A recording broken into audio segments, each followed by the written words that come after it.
on se préparait pour un match difficile, un match avec une charge psychologique importante. Et on a essayé, même jusqu'au dernier moment, même encore hier soir en arrivant, de faire passer des messages par lesquels on parlait de ce moment quand lequel il se présentait devant nous,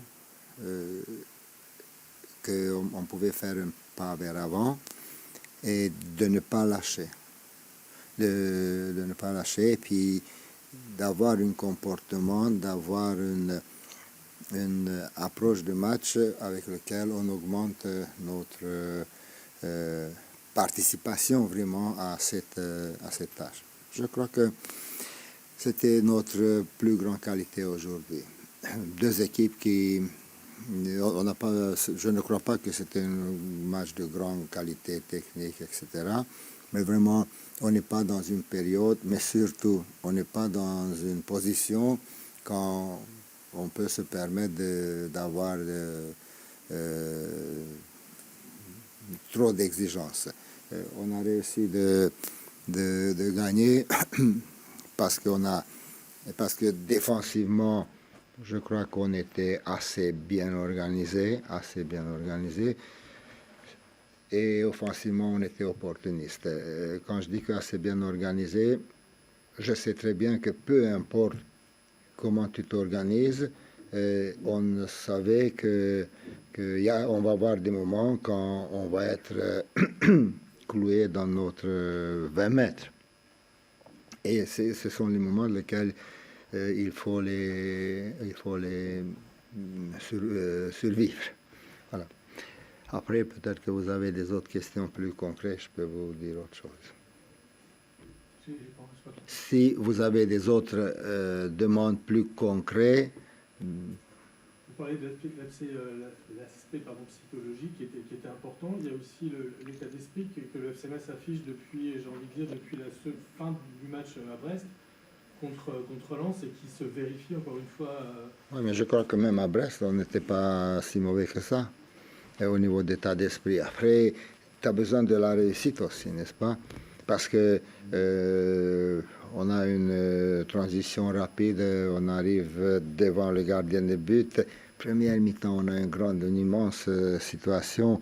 Je suis content que le jeune Papa Diallo, il a eu cette opportunité par un appel en profondeur. Je ne sais pas si vous savez, en première mi-temps, il loupe le cadre, mais tout ça, un tout petit pas pour lui dans son combat vers un football vraiment professionniste.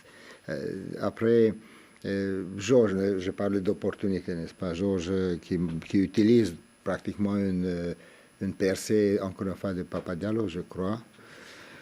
C'est vrai que nos adversaires, ils tapent sur la barre, mais c'est vrai aussi que nous aussi, on a tapé sur le poteau. Ces situations est tout simplement la situation dans laquelle nous on est, sans l'état d'esprit, tu ne peux pas. Notre talent, on a quelques jeunes, 5-6, pas tous ils ne jouent pas en même temps, mais 5-6 qui peuvent faire des choses vraiment intéressantes, mais on a des lacunes aussi. Et alors, pour cacher nos manques, c'est l'état d'esprit lequel c'est le meilleur coup de main dans cette procédure. En général, je reviens à ma première question sur le fait de sortir de la zone rouge ou de la zone orange vif. Est-ce que c'est psychologiquement justement important d'aborder la dernière ligne droite, les 4 derniers matchs avec... Oui, sans doute que c'est beaucoup plus... que c'est mieux d'être dans cette situation en venant de très loin. Et même si on sait bien que c'est que des matchs d'enfer lesquels on va avoir,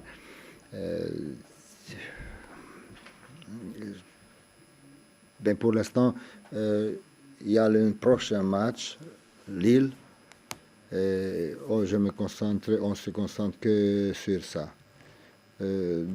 D'avoir notre leçon préparée et après un état d'esprit par lequel on est capable de se présenter à cet examen.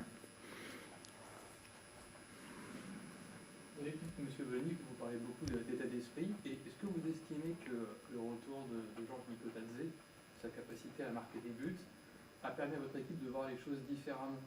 Mais vous savez très bien que sans un bon buteur, déjà, par exemple, je prends la deuxième division, on cherchait l'attaquant, quand je suis arrivé à Metz, on cherchait l'attaquant qui va marquer 22 buts, 23 buts, parce que alors on peut... Donc déjà c'était pas lui, annoncé, c'était pas lui. C'est quand je suis venu, ben, toutes les infos lesquelles j'ai ramassé, c'était un et deux autres joueurs qui ont été désignés que c'est eux qui vont être les bons. Après, on s'est rendu compte que non, c'est pas possible avec eux, heureusement assez rapidement. Et Miko, il a fait ce qu'il fallait faire pour nous donner la confiance. Parce que toujours c'est comme ça, oui, mais le coach ne me donne pas de confiance. J'en ai pas. Mes poches, ils sont vides. J'en ai pas. C'est l'athlète qui doit me donner de confiance pour qu'après je l'utilise. Et Miko, il a fait ça. Maintenant, Mikotadze, il a perdu pas mal de son bonheur à Ajax. Et aujourd'hui, il retrouve son bien-être. Mais ça aussi, quand tu es absent pendant, je crois, 5 mois, quelque chose comme ça, 5 mois, pratiquement tu ne joues pas de match, parce que quand tu es considéré que c'est pas suffisant, pour lui redonner le bonheur de vivre sur un terrain de football, mais ça demande du travail, ça demande de parler, ça demande d'encourager. Et il a profité. Moi, Miko, j'aime, c'est un bon petit joueur avec qui personnellement j'en ai de très bonnes relations. Et pour toute l'équipe, quand tu as un buteur, c'est la plus grande bonheur. Maintenant, Mikotadze, il n'est pas Mbappé, mais il reste l'Mbappé de FC Metz.